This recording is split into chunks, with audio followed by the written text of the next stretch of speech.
Hola, muy buenos días, estimadas y estimados estudiantes. Espero que se encuentren muy bien. Continuamos estudiando la química orgánica y seguiremos con los grupos funcionales. Y en esta clase número 9 estudiaremos los aldehídos y las cetonas. El objetivo es conocer los principales usos de los compuestos orgánicos que presentan grupos funcionales. Entonces, recordemos un poco lo que estudiamos en la clase anterior, donde aprendimos qué son los grupos funcionales. Y dijimos que eran unos conjuntos de átomos, principalmente el oxígeno, el nitrógeno, el azufre y los haluros, tales como el flúor, el cloro, el yodo, que se enlazan de una determinada forma a la cadena principal y esto le da una estructura y unas propiedades físico-químicas específicas, lo que va a caracterizar a los compuestos, ya que le va a dar propiedades tales como que sea solvente, o que sea desinfectante, o que tenga un aroma característico, etc. Entonces son varios los grupos funcionales. La clase pasada estudiamos 3 y en esta clase vamos a estudiar entonces los aldehídos, que su fórmula condensada es RCOH, en donde el R representa la cadena principal y lo que se une a la cadena principal sería todo esto, el grupo funcional, lo que está señalado aquí con rojo, es decir, un átomo de carbono enlazado con un doble enlace a un átomo de oxígeno y con un enlace simple al átomo de hidrógeno, y se ubica siempre al final de la cadena. ¿Bien? Para nombrar los aldehídos se va a nombrar el nombre de la cadena principal terminado en al.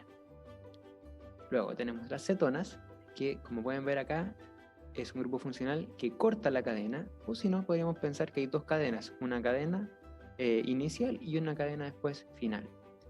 Por lo tanto, ¿cómo lo podríamos ver en una representación detallada de la estructura química de una cetona? Veríamos que hay una cadena de hidrocarburos, luego hay un átomo de carbono que está enlazado con un doble enlace a un átomo de oxígeno y después continúa la cadena. ¿Cómo se nombran estos compuestos? El nombre de la cadena principal terminado en ona. Ya, pero esto lo veremos más en detalle, como les dije en la clase anterior, con la guía de ejercicios que va a venir luego de estas clases. Entonces, los aldehídos, como ya lo vimos acá, pueden reconocer porque es un grupo CHO que está unido a la cadena principal y sus principales usos son en la fabricación de plásticos, de resinas, algunos solventes para pinturas, y en sí las pinturas también tienen aldehídos, y perfumes porque tienen olores muy característicos. ¿Cómo los vamos a identificar en una cadena? Recordemos que está al final de la cadena, lo vamos a encontrar escrito así como CHO, como pueden ver acá, o si fuese la estructura desarrollada tendría el doble enlace al átomo de oxígeno.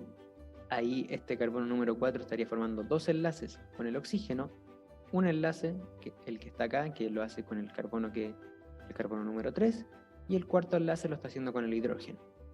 ¿Ya? ¿Cómo nombrar estos compuestos? Tal como dijimos, el nombre de la cadena principal tendría 4 carbonos, es decir, el prefijo sería but, solamente hay enlaces simples, es decir, sería un butano, y con terminación en al, por ser un aldehído. Es decir, sería butano-al, pero para que no haya ese problema fonético de mezclar las dos vocales, se omite la O y sería sencillamente butanal. Vamos con las cetonas, que quizás son más conocidos porque se utilizan como los quitasmaltes, entre otras aplicaciones. Entonces tiene varios usos, como la síntesis de medicamentos y vitaminas, en un solvente de varias pinturas, de pegamentos también. De hecho, si alguna vez se pegan con la gotita algo que no puedan sacar, aplicando cetona pueden disolver el pegamento y despegar algo que estaba pegado con un pegamento tan fuerte como la gotita. También se utiliza la síntesis de fibras sintéticas, etc. Recordemos que la acetona era un grupo funcional que separa la cadena principal y que lo podríamos encontrar tal como está acá. Aquí la numeración parte desde la derecha, puesto que el grupo funcional tiene que quedar con la numeración más baja. Es decir, si hubiésemos comenzado de izquierda a derecha, quedaría en el carbono número 3. Y como comenzamos de derecha a izquierda, queda en el número 2, cumpliendo este criterio que ya aprendimos antes, que los grupos funcionales o los grupos de mayor importancia siempre deben quedar con la numeración más baja. Entonces la manera de nombrarlo va a ser separar esto en dos cadenas, y las cadenas, fíjense acá que las consideran con el nombre como si fuesen ramificaciones, ¿sí? Por eso la terminación enil. Entonces, como si la cadena principal fuese la acetona y estas dos ramificaciones se le unen a la acetona. De esa manera lo vamos a nombrar etil, metil. Recordemos que aquí se prioriza el orden, el orden alfabético, por eso la E antes que la M, y sería etil, metil, cetona. Bien, pero como les dije, acá el objetivo de estas clases es que conozcan los grupos funcionales, que vayan ya haciendo este esquema de cómo reconocerlos, que es lo que se presenta acá con color rojo, y luego en las clases que siguen vamos a trabajar en nombrar estos compuestos. Recuerdo seguir manteniendo todos los cuidados necesarios para prevenir el contagio del coronavirus y ojalá que ya hayan podido vacunarse y si no, completar ese proceso de vacunación lo antes posible. Un abrazo y nos veremos la próxima clase. Chao, chao.